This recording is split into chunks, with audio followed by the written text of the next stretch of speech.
నుంచి 8వ వచనం నుంచి 17వ వచనం భాగాన్ని ఒక రోజు చక్కగా 5లో చదివి వినిపించండి. అప్పుడు పరిస్థితుల్లో ఎవరన్నా పుట్టినరోజు వేదికగా జరుగుతున్నటువంటి సమయంలో చదవగలిగిన వాళ్ళు ఉంటే వచ్చి చదవండి. మన ధ్యానం కొరకు ఏర్పాటు చేసినటువంటి పరిశుద్ధ వాక్యాలను పరిశుద్ధంగా అనంతగా రాసిన సువార్త 8వ అధ్యాయం 1 నుంచి 17 వచనాలు. 1 నుంచి 17 వచనాలు. మొదటి పట్టణం లూకా శుభవార్త 1వ అధ్యాయం 8వ వచనం నుంచి 17వ వచనం. జకరియా తన తరగతి క్రమం చొప్పున దేవుని ఎదుట యాజక కర్మం జరిపించుచుండగా యాజక మర్యాద చొప్పున ప్రభు ఆలయంలోనికి వెళ్ళి ధూపం వేయటకు అతనికి వంతు వచ్చేది. ధూప సమయమందు ప్రజల సమూహమంతా వెలుగుల ప్రార్థన చేయించుండగా ప్రభువు దూత ధూపవేదిక కుడివైపున నిలిచి అతనికి కనబడెను. జకరియా అతనిని చూచి తొందరపడి భయపడిన వాడాయన. అప్పుడు ఆ దూత అతనితో, జకరియా భయపడకు, నీ ప్రార్థన వినబడినది. నీ భార్య అయిన ఎలీషబెతు నీకు కుమారుడిని కనెను. అతనికి యోహాను అని పేరు పెట్టుదువు. అతడు ప్రభు దృష్టికి గొప్పవాడై ద్రాక్షారసమైనను మద్యమైనను త్రాగుట, తన తల్లి గర్భమున పుట్టినది మొదలుకొని పరిశుద్ధాత్మతో నిండిపోయిన వాడై ఇశ్రాయేలులో అనేకులకు ప్రభువైన వారి దేవుని వైపునకు త్రిప్పులు.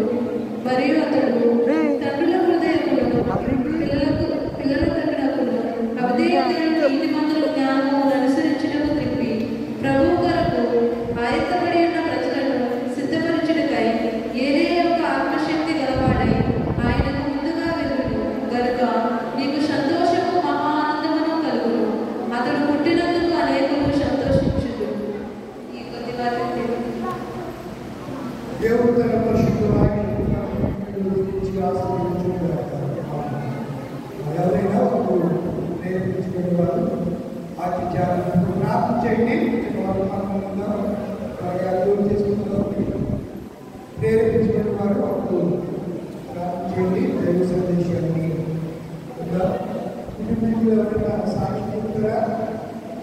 ఎవరైనా దేవుడు చేసినటువంటి కార్యక్రమాలను బట్టి సాక్షి కానీ ప్రార్థన చేయండి. ప్రేరేపించిన వాళ్ళు ప్రార్థన చేయండి. దైవ సందేశం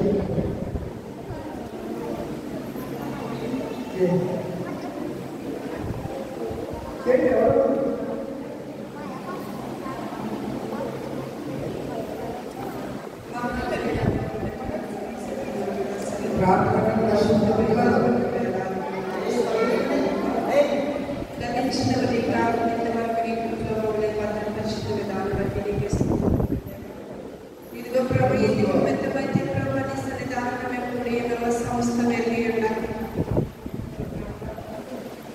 ఇదిగో ప్రభావతి ఎవరి కుటుంబని దేని నిమిత్తమో తండ్రి ఈ యొక్క ప్రార్థన సమయాన్ని ప్రార్థన ఏర్పరుచుకుంటారు మీకు తెలుస్తున్నాయి. ఇదిగో ప్రభావతి పాత్ర గారి కుటుంబాన్ని జ్ఞాపకం చేసుకున్న విధానం బట్టి నీకు స్తోత్రములు ప్రభా. బిడ్డలు తండ్రి ఇంతవరకు మీ దయాకిరణం అనుగ్రహించుకోవు తండ్రి.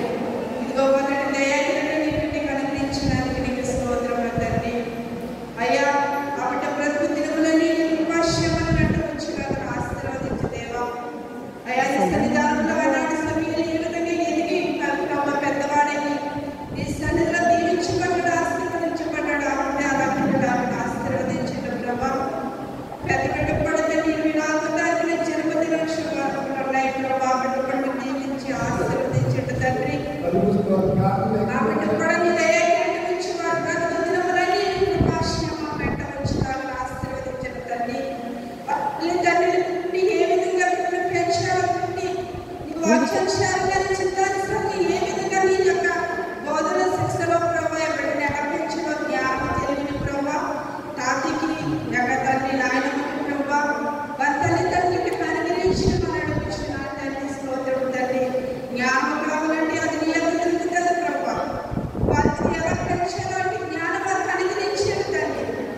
రోజు నీ దాసులందరికీ మాతో మాట్లాడను ప్రభా. కుడివైపు ఉన్న లోకతాన్ని మీరు మాట్లాడిన విధంగా తండ్రి ఆ దాసు ద్వారా మాతో మాట్లాడి మమ్మల్ని అందరూ కూడా నీ ఆత్మపూర్ణులు ఈ ఆత్మశక్తిని పొందుకుని తిరిగి వెళ్ళినాగిన నీ ఆశీర్వాద దీవులను కుటుంబాలపై బిడ్డలపై భయమాత్రపై కుమ్మరించమని యేసు పరిశుద్ధ నామమున నిచ్చున్నాను ప్రభు తండ్రి. ఆమేన్. అందరికీ ప్రత్యేక శుభాలు. ముఖ్యంగా కూటాన్ని ఏర్పాటు చేసినటువంటి కుటుంబస్తులకు ఈ దినాన్ని ప్రత్యేకంగా పుట్టినరోజు జరుపుకున్నటువంటి గ్లోరీశీల వారి సిస్టర్ గ్లోరీ శిరీష వారిని బట్టి ప్రోగ్రాం చేసింది. సాక్షి చెప్పారు 2 నిమిషాలు సాక్ష్యాన్ని అందించిన తర్వాత కుటుంబ సందేశం.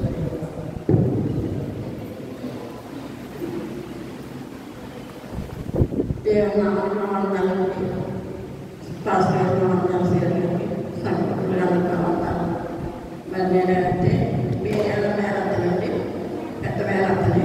మరి మా తమ్ముడు అమ్మాయి పాప. దేవుడు ఆ బిడ్డకి ఒక మాట తెలియదు కానీ జ్ఞానం తెలిసింది. కానీ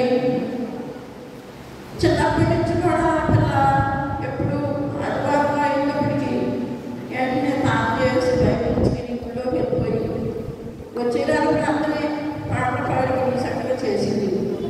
అలాంటప్పుడు మా తమ్ముడికి భర్తలకి ఎవరికి పిల్లకి వివాహం అవుతుందని ఎవరు ఊహించలేదు. నేను కూడా ఊహించలేదు. అటువంటి పక్షాన్ని దేవుడు ఎంత గొప్ప కార్యం చేశాడంటే లెక్కలేని బంధనాలు. మరి మా ఊళ్ళో ఎవరి మా ఊళ్ళో పాస్టర్ గారు ఉన్నారు. పాస్టర్ గారు వాళ్ళ మా చెల్లెళ్ళకి పథకం పెట్టుకుందండి. వాళ్ళు పంపిద్దాకా వచ్చేది. వస్తే అప్పుడు అన్నారండి, అమ్మాయిలాగా మా మేనవాళ్ళు మరి మాటలు తిరగడం అన్నీ బాగా చదవడానికి బాగా ఉంటుంది. కాకపోతే మాటలు తిరగడం మా పెళ్ళి అవుతుంటారా ఒకళ్ళు అడుగుతున్నారమ్మా ప్రార్థన చేయడమ్మా అవుతుందని అంటే దేవుడి మేము ఏదైనా చూడాలనుకుంటున్నామా అని చెప్పారు. ఆవిడ ప్రార్థన చేసి భయపడకు, బిడ్డకు పెళ్ళి అవుతుంది, వివాహం అవుతుంది, కంగారు పడకని చెప్పారు. నాకు ఎంతో సంతోషం అయిపోయింది. మా అమ్మ చాలా బాధపడింది. ఇంకొకటి ఏమైపోతావు తల్లిదండ్రులు పట్టించుకోరు, ఎవరు పట్టించుకోరు, బిడ్డ ఇంటికి పాస్ అయిపోతాము, ఏమైపోతావు. మా అమ్మ చనిపోయిందండి. అమ్మ ఎంతో బాధపడింది బిడ్డ కోసం.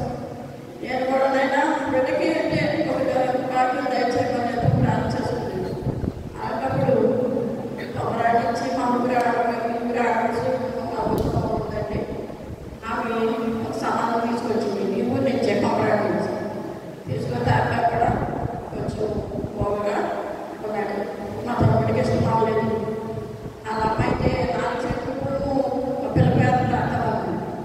ఆ తమ్ముడు అన్నాడు, వద్దక్క మన భూములను రచించు, బిడ్డ పోగదే బిడ్డ ఆ బిడ్డ పోగడైతే ఒకరికొకరు ఎవరు చెప్పుకుంటారు, చెప్పుకోలేరు కదా. ఎవరు ప్రభుత్వాన్ని ఒక మంచి బిడ్డ వస్తే చేస్తారు, లేకపోతే లేదా. అప్పుడు నేను కూడా సరే అనేసి ఊరుకున్నాను. ఊరుకుంటే మరి సమానం ఇస్రాయేల్ మరి తీసుకొచ్చింది. ఆవిడ తీసుకొస్తే వాళ్ళ నాన్నగారు వచ్చి చూసుకున్నారు. చూసుకున్నప్పుడు మా ఇంటికాడ అన్ని పనులు చేసింది. అబద్ధం ఆడపడుతుంది దేవుడి సంగతి. మరి కొండగాడ కడిగింది, కావాలి పనులు చేసింది. మరి వాళ్ళపై కదా వెళ్ళాడు పిల్ల పనులు చేస్తుంది. మీకు ఇష్టమైతే చూసుకోండి, లేకపోతే లేదని చెప్పాను. చెప్తే కాబట్టి చాలా నాకు తీసుకొస్తామని వచ్చాడు. వచ్చి ఆ ఊరికి వచ్చి మళ్ళీ చూసుకున్నారు. పర్వాలేదు చేసుకుంటాము, మన పిల్ల మాట్లాడి రాకపోయినా పై పని చెప్పి వాడు చేస్తాను అనుకుంటాం పెట్టి మాట్లాడుకున్నాం. మరి అంటే దేవుడు పైకి జనవరి 20వ తారీఖుని వాక్ చేశాను. వాక్ చేసిన ఫిబ్రవరిలో మళ్ళీ పాప తీసుకొని ఒక్కసారి ఉందండి. దేవుడు పెద్ద పెట్టి గర్భంగా వచ్చాడు. ఈ బిడ్డ ఏం చేస్తుందో ఇంట్లో లేదు, ఏమేమి లేదు, ఎలా ప్రశ్నిస్తుందని నేను ప్రతి దినము ప్రార్థన చేసుకుని ఎలా మంచి సుఖమైన కాకుండా తెచ్చానని ఎవరికి చెప్పుకోలేదు. తలుచుంటే దూరం